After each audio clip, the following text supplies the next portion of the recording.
ദേശീയ ദിനാഘോഷത്തിൻ്റെ നിറവിലാണ് Saudi Arabia. സ്വദേശികൾക്ക് മാത്രമല്ല പ്രവാസികൾക്കും ഈ ദിനം ഏറെ പ്രിയങ്കരമാണ്.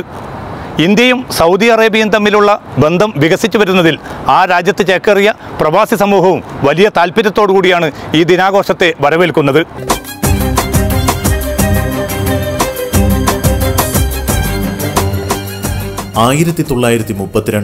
September 23 kingdom of Saudi Arabia എന്ന ആധുനിക സൗദി പിറവി കൊണ്ട ദിനം. ഔദ്യോഗികമായി രാജ്യം നിലവിൽ വന്ന ഈ ദിവസമാണ് സൗദി ദേശീയ ദിനമായി ആചരിക്കുന്നത്.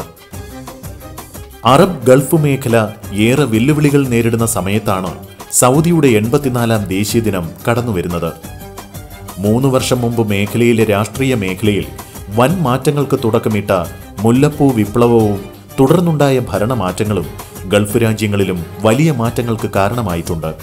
വിപ്ലവത്തിന്റെ അലയൊലികൾ കെട്ടടങ്ങും മുമ്പേ തീവ്രവാദത്തിന്റെ പേരിൽ മേഖല വീണ്ടും അശാന്തി പർവ്വത്തിലാണ്. ISIS ഇറാഖിലും സിറിയയിലും ഭീതി വിതയ്ക്കുമ്പോൾ യമനിൽ അത് ഹൂതികളുടെ രൂപത്തിൽ കടന്നുവരുന്നു. അബ്ദുലസീസ് രാജാവ് മുതൽ അബ്ദുള്ള രാജാവ് വരെയുള്ള സൗദി ഭരണാധികാരികൾ മേഖലയിലെയും ഇസ്ലാമിക ലോകത്തിന്റെ പ്രശ്നങ്ങൾക്ക് പരിഹാരം കാണാൻ എന്നും മുന്നിലുണ്ടായിരുന്നു.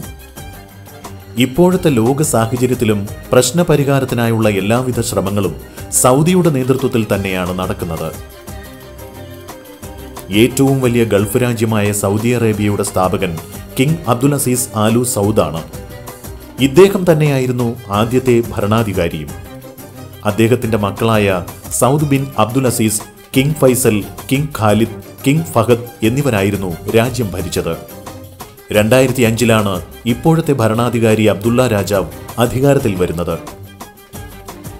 ഉപപ്രധാനമന്ത്രി കൂടിയായ സൽമാൻ ബിൻ അബ്ദുലസീസ് കിരീടാവകാശിയും അമീർ മുഖിരിൻ 2ാം കിരീടാവകാശിയുമാണ്.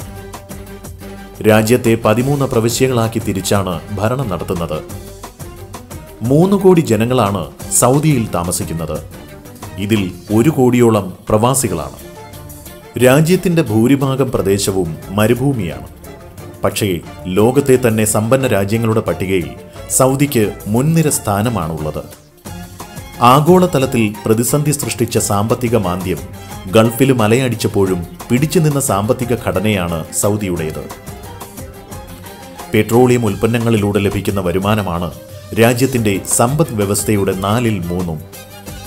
മരുഭൂമിയുടെ എല്ലാ ഊഷരതകൾക്കുള്ളിൽ നിന്നും കൃഷിയെ ഇവർ മുന്നോട്ട് കൊണ്ടുപോകുന്നു. ഈത്തപ്പഴ വിപണിയിലും സൗദി തന്നെയാണ് മുന്നിൽ. ആരോഗ്യം, വിദ്യാഭ്യാസം, ഗതാഗതം, തൊഴിൽ തുടങ്ങിയ മേഖലകളിലെല്ലാം രാജ്യം മികച്ച പുരോഗതി കൈവരിച്ചിട്ടുണ്ട്. എല്ലാ രംഗത്തും സ്ത്രീകൾ വലിയ മുന്നേറ്റമാണ് നടത്തുന്നത്.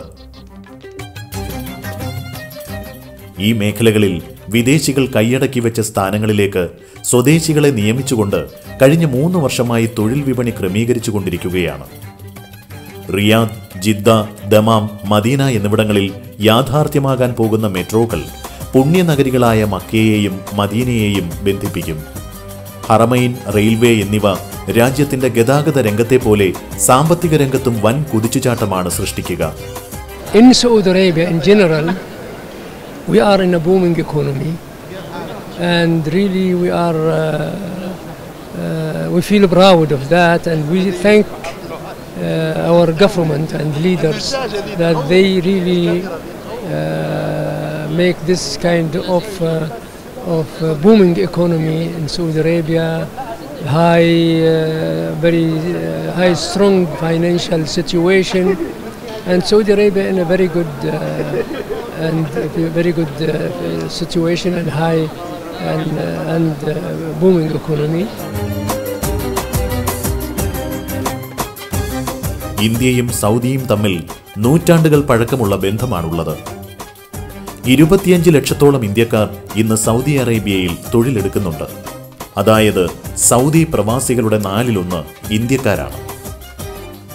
ഇന്ത്യയുടെ അടുത്ത സാമ്പത്തിക വാണിജ്യ പങ്കാളികളിൽ 4ാം സ്ഥാനമാണ് സൗദി അറേബ്യയ്ക്കുള്ളത്. ഏറെ ആശങ്ക സൃഷ്ടിച്ച നിദാഖാത്ത് യഥാർത്ഥത്തിൽ ഇന്ത്യൻ തൊഴിലാളികൾക്ക് സൗദിയിൽ ഗുണപരമായ ധാരാളം അവസരങ്ങൾക്ക് കാരണമായിട്ടുണ്ട്. നിദാഖാത്തിന് ശേഷം 2 ലക്ഷത്തോളം ഇന്ത്യക്കാർ സൗദിയിൽ വർദ്ധിച്ചു എന്നാണ് എംബസിയുടെ കണക്ക്. യോഗ്യതയുടെ അടിസ്ഥാനത്തിൽ പലർക്കും അർഹമായ തൊഴിൽ ലഭിച്ചു. നിയമാനുസൃതമായി കഴിയുന്ന ഏറ്റവും നല്ല വിദേശ സമൂഹമായി ഇന്ത്യക്കാർ മാറി. തങ്ങൾക്കെന്നും ഈ രാജ്യം പ്രതീക്ഷയുടെ പുത്തൻ നാമ്പുകൾ അവശേഷിപ്പിക്കുമെന്ന വിശ്വാസത്തിലാണ് 1/4 കോടിയോളം വരുന്ന ഇന്ത്യൻ പ്രവാസികൾ സൗദി ദേശീയ ദിനത്തെ പ്രതീക്ഷിക്കുന്നത്. ദേശീയ ദിനവും ബലിപെരുന്നാൾ അവധിയും ഒരുമിച്ച് വരുന്നതോടെ ഇത്തവണ ആഘോഷം ഗംഭീരമാക്കാനുള്ള ഒരുക്കത്തിലാണ് സൗദി ജനത. സൗദിയിലെ സ്വദേശികൾക്കും വിദേശികൾക്കും വീക്കെൻഡ് അറേബ്യയുടെ സ്നേഹോഷ്മളമായ ദേശീയ ദിനാശംസകൾ.